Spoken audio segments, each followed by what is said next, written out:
Welcome back to my channel yang membahas putar trading forex. Halo teman-teman trader dimanapun berada, assalamualaikum warahmatullahi wabarakatuh. Jadi konten yang akan saya bahas kali ini adalah cara memilah data yang dampaknya paling penting ketika kita trading gold.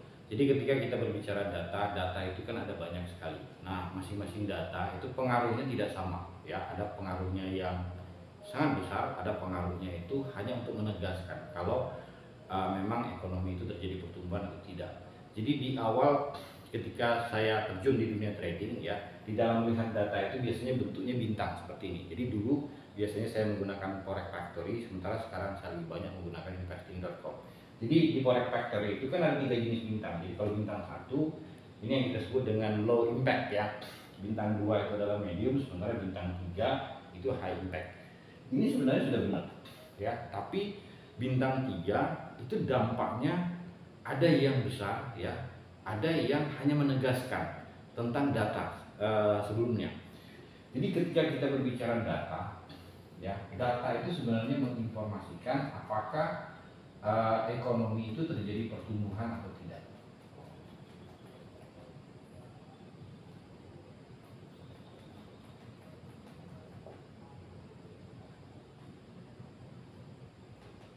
Nah, di dalam melihat pertumbuhan ekonomi itu dilihat dari mana? Dari jumlah uang yang beredar di masyarakat. Jadi semakin banyak mata uang suatu negara itu digunakan, maka itu akan memberikan indikasi atau memberikan tanda terjadinya penguatan di mata uang negara tersebut. Jadi di dalam melihat pertumbuhan ekonomi, ya salah satu indikatornya itu adalah melihat jumlah uang yang beredar.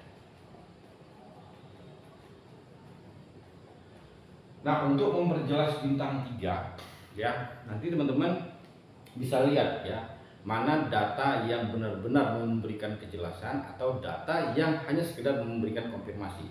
Nah, secara spesifik saya membagi data itu menjadi 4 bagian ya. Bagian yang pertama itu dilihat dari pendapatan. Nah, data yang berhubungan dengan pendapatan ini sebenarnya ada beberapa, tapi yang dampaknya paling besar itu adalah non-farm payroll. Jadi data ini biasanya keluarnya Jumat pertama awal bulan ya. Jadi data ini menegaskan ya kemungkinan spending orang 1 bulan ke depan. Oke, ini dampak yang paling besar. Nah, sebelum non-farm payroll itu ada yang dinamakan dengan ADP non-farm payroll. Nah, biasanya ini 2 hari sebelum data non-farm payroll itu sendiri. Jadi kalau non-farm payroll itu mencatat pendapatan tenaga kerja di seluruh US. Nah, sementara untuk IDP ini hanya untuk sektor swastanya saja. Nah, bersamaan dengan non-farm payroll itu ada yang dinamakan dengan unemployment rate ya. Jadi data ini berbarengan dengan non-farm payroll. Jadi kalau kita melihat ini data pendapatan, ini data pengangguran. Jadi ketika pengangguran itu berkurang, artinya terjadinya optimisme pendapatan di masa yang akan datang itu akan bertambah. Ya, jadi kalau dilihat dari labelingnya, ini tetap nomor 1. Nah, untuk mingguan, ya ini ada yang dinamakan dengan jobless claim. Jadi seberapa besar orang yang mengklaim kehilangan pekerjaan dalam 1 minggu ya. Jadi kalau yang mengklaim semakin sedikit, artinya jumlah tenaga kerja yang mendapatkan pekerjaan baru itu bertambah. Jadi data non-farm payroll memperjelas pendapatan ya. Terus ADP ya, itu hanya untuk sektor swasta, sementara untuk yang unemployment dan jobless claim itu hanyalah konfirmasi ya tentang kondisi ekonomi di bulan ini. Clear ya? Nah, yang kedua kita melihat jumlah uang yang beredar itu dari belanja konsumen. Nah, belanja konsumen itu sebenarnya banyak, tapi data yang paling tinggi ya yang berhubungan dengan belanja konsumen ini adalah consumer confident. Jadi ketika konsumen percaya di dalam membelanjakannya, itu membelanjakan uangnya itu memberikan indikasi kalau memang ekonomi itu sedang sehat. Jadi logik berpikirnya begini ya, ketika orang takut membelanjakan uangnya, ya biasanya dia lebih suka menabung dibandingkan dengan spending. Nah itu kan tidak bagus buat ekonomi. Oke. Nah data penegasan consumer confidence nanti dilihat dari mana? Dari retail salesnya, ya. Nah terus yang lebih kecil lagi itu ada yang dinamakan dengan cost of living. Jadi ketika biaya hidup ya mayoritas masyarakat itu bertambah, itu memberikan indikasi kalau memang pendapatannya itu lebih tinggi. Nah yang terakhir ya personal spending. Jadi saya review sekali lagi, kalau dari sisi pendapatan dampaknya paling besar itu adalah non-farm payroll. Kalau belanja konsumen, dampak yang paling besar itu adalah consumer confidence. Oke, ini bagian yang kedua. Nah, bagian yang ketiga, ya bagaimana cara kita melihat jumlah uang yang beredar di masyarakat itu memang lebih tinggi atau lebih rendah, itu dilihat dari aktivitas bisnis ya.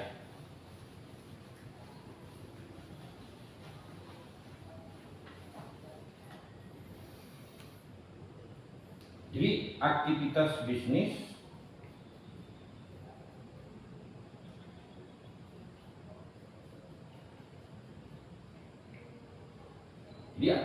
bisnis yang dampaknya ya paling tinggi atau paling besar itu adalah data manufaktur ya. Jadi data manufaktur yang berhubungan dengan belanja. Jadi Purchasing Manager Index untuk sektor manufaktur. Jadi ketika industri ya belanjanya lebih tinggi, ya itu memberikan indikasi kalau tingkat produksinya meningkat. Nah ini ditegaskan oleh apa? Ditegaskan oleh industrial production ya.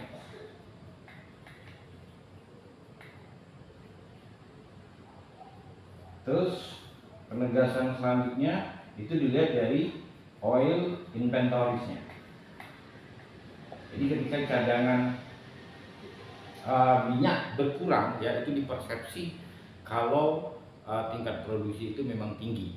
Terus ada lagi belanja mesin ya. Ini yang kita sebut dengan durable good order.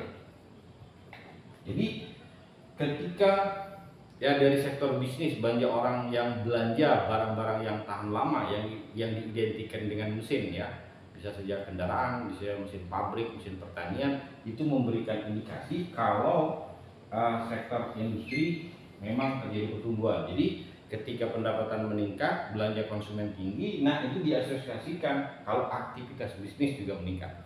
Ini dari sisi aktivitas bisnis dan lain-lain. Nah ini masih banyak data yang lain. Nah yang ketiga ini ya, yang keempat itu dilihat dari inflasi ya.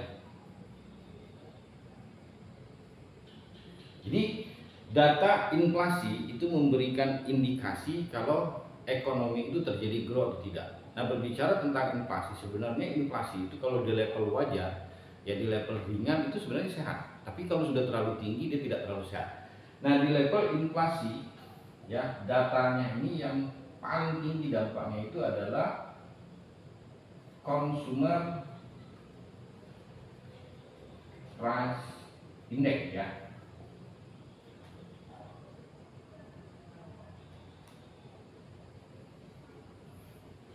Atau indeks harga konsumen CPI ya. Nah yang kedua ini bisa dilihat dari producer price index PPI. Oke, terus bisa dilihat juga dari GDP ya. Jadi gross domestic produknya selama per 3 bulan ya. Gross domestic product atau GDP ya. Jadi data inflasi ini tiga-tiganya penting ya, tapi ini memberikan dampak yang paling besar ya. Jadi hulu ya, hulunya data itu adalah pendapatan, terus aktivitasnya belanja konsumen dan industri, tapi stabil atau tidaknya ekonomi dilihat dari inflasi. Nah, ekonomi itu kan butuh kestabilan ya, untuk menstabilkan jumlah uang yang beredar, karena jumlah uang yang beredar itu tidak boleh terlalu banyak, juga tidak boleh terlalu sedikit. Nah, nanti tingkat stabilnya ekonomi itu diputuskan di pertemuan yang dinamakan dengan FOMC ya. Jadi menstabilkan jumlah uang yang beredar inilah nanti yang kita sebut dengan kebijakan moneter. Jadi di dalam melihat data, ada data yang sangat penting. Jadi kalau pendapatan itu non farm payroll, kalau belanja itu consumer confidence, kalau aktivitas bisnis itu adalah manufaktur, kalau inflasi itu adalah CPI ya. Nah, sementara untuk menstabilkan itu adanya di pertemuan FOMC untuk menstabilkan yang dinamakan dengan kebijakan moneter. Jadi kebijakan moneter itu menaikkan dan menurunkan suku bunga, ya, terus menambah atau mengurangi rasio cadangan wajib perbankan dan seterusnya. Oke, teman-teman, ya, data lain selain data penting tadi itu memberikan penegasan. Jadi dampaknya itu berbeda ketika kita berhadapan dengan kelima data penting tadi. Jadi saya review sekali lagi. Pendapatan itu ada di non farm payroll, ya. Belanja itu ada di consumer confidence, aktivitas bisnis itu di aktivitas manufaktur, sementara inflasi itu ada di CPI, sementara untuk menstabilkan itu ada di pertemuan FOMC. Jadi saya kira itu sharing singkat saya yang berhubungan cara melihat data penting. Semoga bermanfaatnya. Thank you. Assalamualaikum warahmatullahi wabarakatuh.